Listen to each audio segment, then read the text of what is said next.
সংসার মানে প্রতিদিন একই কাজ, একই রুটিন। এই তো সংসার মানে প্রতিদিনের নতুন গল্প, নতুন ব্যস্ততা, নতুন ভাবনা। কখনো একটু ক্লান্তি, আবার কখনো একটু বা মনের শান্তি। আসসালামু আলাইকুম।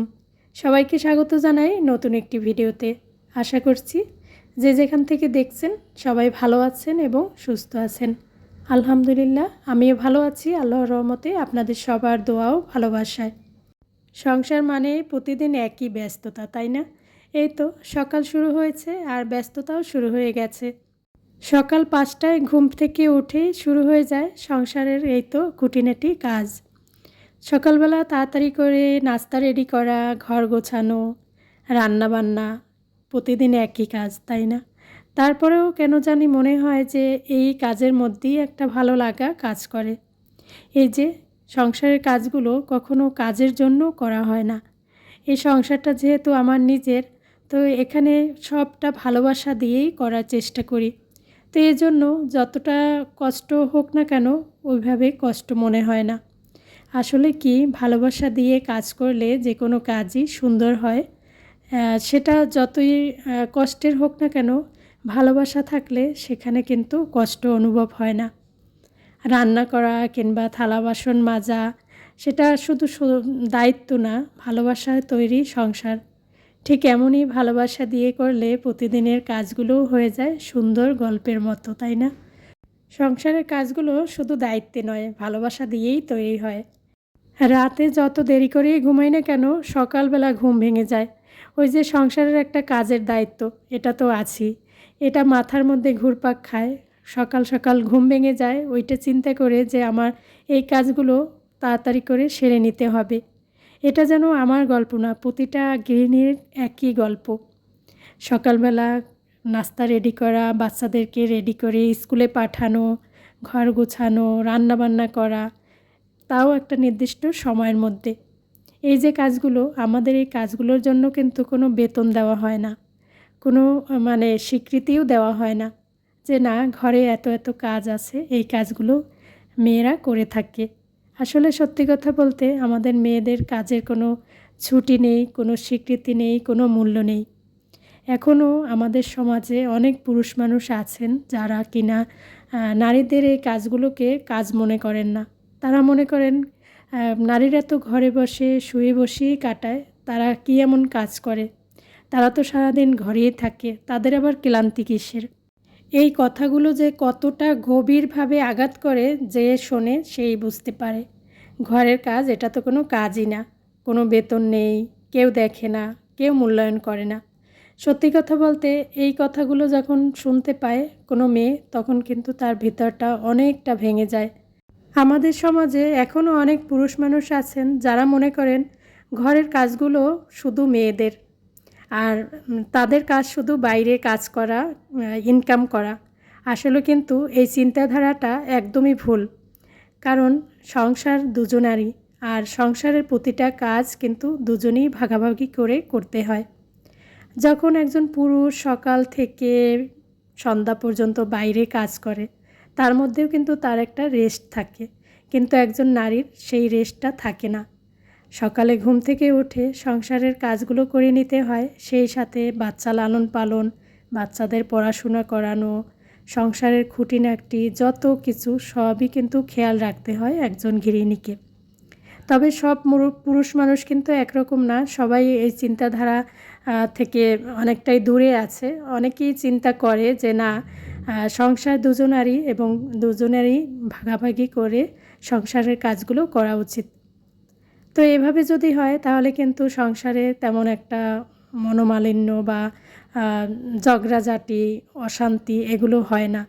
তবে যে সংসারে পুরুষ মানুষ এই বিষয়গুলো মাথায় রেখে চলে না বা ওইভাবে বোঝার চেষ্টা করে না, সেই সংসারে কিন্তু একটু হলেও মনোমালিন্য হয়ে থাকে।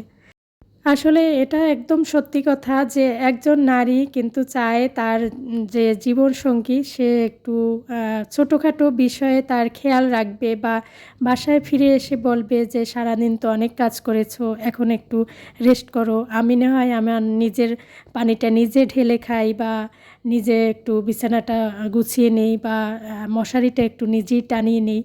এরকম যদি হয় তাহলে কিন্তু আর সংসারে সমস্যা হয় না। আসলে সত্যি কথা বলতে কি, আমরা মেয়েরা কিন্তু অনেক বেশি কিছু চাই না।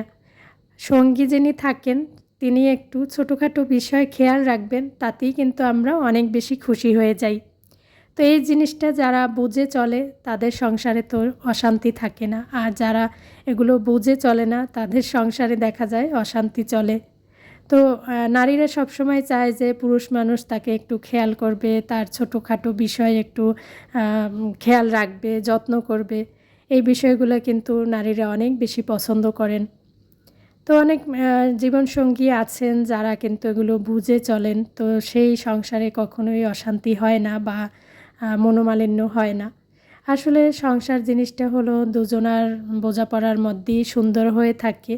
একে অপরকে বুঝবে, একে অপরের কাজে সহযোগিতা করবে, তাহলেই কিন্তু একটা সংসার অনেক বেশি সুন্দর হয়, সুখের হয়। তো বন্ধুরা, অনেক কথাই বলে ফেললাম। আমার কথা ও কাজের মধ্যে কোনো ভুল ত্রুটি হয়ে থাকলে অবশ্যই ক্ষমা সুন্দর দৃষ্টিতে দেখবেন আশা করি। তো এতক্ষণ যারা ধৈর্য ধরে আমার ভিডিওর সাথে আছেন তাদেরকে জানাই অসংখ্য ধন্যবাদ। যদি ভিডিও একটু ভালো লেগে যায় তাহলে একটি লাইক দিয়ে দিতে পারেন। আর নতুন বন্ধু যারা আজকেই আমার ভিডিও প্রথম দেখছেন, যদি একটু ভালো লেগে যায় তাহলে আমার চ্যানেলটিকে সাবস্ক্রাইব করে রাখতে পারেন। আর যারা অলরেডি এই কাজটি করে ফেলেছেন, সবসময় আমাকে সাপোর্ট করছেন, তাদের প্রতি আমি অনেক বেশি কৃতজ্ঞ। যারা কিনা সবসময় আমাকে লাইক কমেন্ট করে নতুন একটি ভিডিও বানাতে উৎসাহিত করেন, তাদেরকে জানাই অসংখ্য ধন্যবাদ। মন থেকে অনেক অনেক ভালোবাসা, অনেক অনেক দোয়া। সত্যি কথা বলতে আপনাদের কমেন্টগুলো পড়ে এত বেশি খুশি হই, এত বেশি আনন্দিত হই, যেটা ভাষায় বোঝানো যাবে না। সত্যি কথা বলতে আপনাদের কমেন্টের অপেক্ষায় থাকি সবসময়। আর আপুরা যারা সবসময় সুন্দর সুন্দর কমেন্ট করে আমাকে উৎসাহিত করেন, তাদেরকে মানে ধন্যবাদ জানিয়ে ছোট করতেও চাই না। তাদের প্রতি আমি অনেক বেশি কৃতজ্ঞ। তো আমি কিন্তু একটু একটু করে ঘরের কাজগুলো করে নিয়েছি সুন্দর করে, কারণ সকাল সকাল ঘরের কাজগুলো গুছিয়ে নিতে পারলে আমার কাছে শান্তি লাগে। আর এখন তো অনেক বেশি গরম পড়ছে, আর সেই সাথে তো কারেন্ট আসা যাওয়া করছে, এই আসছে তো এই চলে যাচ্ছে। তো আমি আজকে হচ্ছে সকালবেলা ভাত রান্না বসিয়ে দিয়ে রাইস কুকারে তারপরে অন্যান্য কাজগুলো করার চেষ্টা করেছি। যেহেতু কারেন্ট চলে যায়, কারেন্ট আসে না, একবার গেলে 1 ঘন্টায়ও আসে না, তো রান্না করতে দেরি হয়ে যাবে সেজন্য। আর আমি তো রাইস কুকারে রান্না করি, সেজন্য কারেন্ট না থাকলে রান্নাটাও দেরি হয়ে যায়, বিশেষ করে ভাত রান্নাটা। রাইস কুকারে যে ভাত রান্না করি এতে করে কিন্তু আমার গ্যাস সাশ্রয় হয় অনেকটাই, কারণ গ্যাসের চুলায় যদি ভাত রান্নাও করতে হয়, অন্য সব রান্নাই তো করি, তাহলে দেখা যায় যে গ্যাস সাশ্রয় কম হয়। সেজন্যই রাইস কুকারে ভাত রান্না করি। আর এখন তো কারেন্টে অনেক বেশি সমস্যা করছে, তো দেখা যায় কি কারেন্ট আসা যাওয়া করে ভাত বসিয়ে রাখলে আবার অনেক সময় ভাত নষ্টও হয়ে যাওয়ার সম্ভাবনা থাকে। তাই সকাল সকাল আগে ভাত বসিয়ে দিয়ে অন্যান্য কাজ গুছিয়ে নিই। তো এই যে এই কয়টা কাঁচামরিচ ছিল, পরিষ্কার করা হয়নি, আর বোটা ছাড়িয়ে যে ফ্রিজে রাখবো সেটাও করা হয়নি। তো এখন একটু সময় পেলাম, তাই ভাবলাম যে এটা একটু গুছিয়ে রেখে দিই। আসলে হয় কি, সংসারের কাজগুলো একটার পর একটা চোখের সামনে চলেই আসে, আর এগুলো করতেই হয়, যেটা কিনা আমি না সবাই করে থাকেন। তো এই যে মিষ্টির যে বক্স, এই কাগজের বক্সগুলোতে যদি এভাবে মরিচ রাখা হয় নর্মাল ফ্রিজে, তাহলে কিন্তু অনেক দিন পর্যন্ত বেশ ভালোই থাকে, ফ্রেশ থাকে। তো যখন বাসায় এরকম মিষ্টির প্যাকেট আনা হয়, তো আমি এইভাবে করে কাঁচামরিচ রেখে দেই নর্মাল ফ্রিজে। তো সকালে নাস্তা তৈরি করার পরে চুলাটা একটু ময়লা হয়ে গেছে, এটাও একটু পরিষ্কার করে নিচ্ছি। যেহেতু রান্না করব, এই জন্য রান্নার আগে একটু চুলাটা পরিষ্কার করে নিলে আমার কাছে বেশ ভালোই লাগে। পরিষ্কার পরিচ্ছন্ন একটা চুলায় রান্না করতে ভালো লাগে, এটাই আর কি। তো এই যে আমি সুন্দর করে কিন্তু চুলাটাকে পরিষ্কার করে নিয়েছি, যেটা কিনা আমাকে সারাদিনেই করতে হয়। যখনই কিছু রান্না করি চুলার উপর ময়লা পড়ে থাকে, সাথে সাথে পরিষ্কার করে নেওয়ার চেষ্টা করি। আর এই তো ভাত বসিয়ে দিয়েছিলাম, ভাত রান্না হয়ে গেছে। আর সেই সাথে আগে ডাল রান্না করে রেখে দিয়েছিলাম, আর এই তো মাংস রান্না করছি একটু আলু দিয়ে। তো দেখা গেছে যে শাকসবজি বাসায় না থাকলে এভাবে মাছ মাংস বা ডাল এগুলো দিয়েই চালিয়ে দেওয়া হয়। এই গরমের মধ্যে আসলে বেশি পদে পদে রান্না করতেও ইচ্ছা করে না, আর সেই সাথে একটু সালাদ করে নিয়েছি খাবার আগে। এই ছিল আমার আজকের ভিডিও। আজকে তাহলে এখানেই বিদায় নিচ্ছি। সবাই ভালো থাকবেন। আল্লাহ হাফেজ। আসসালামু আলাইকুম।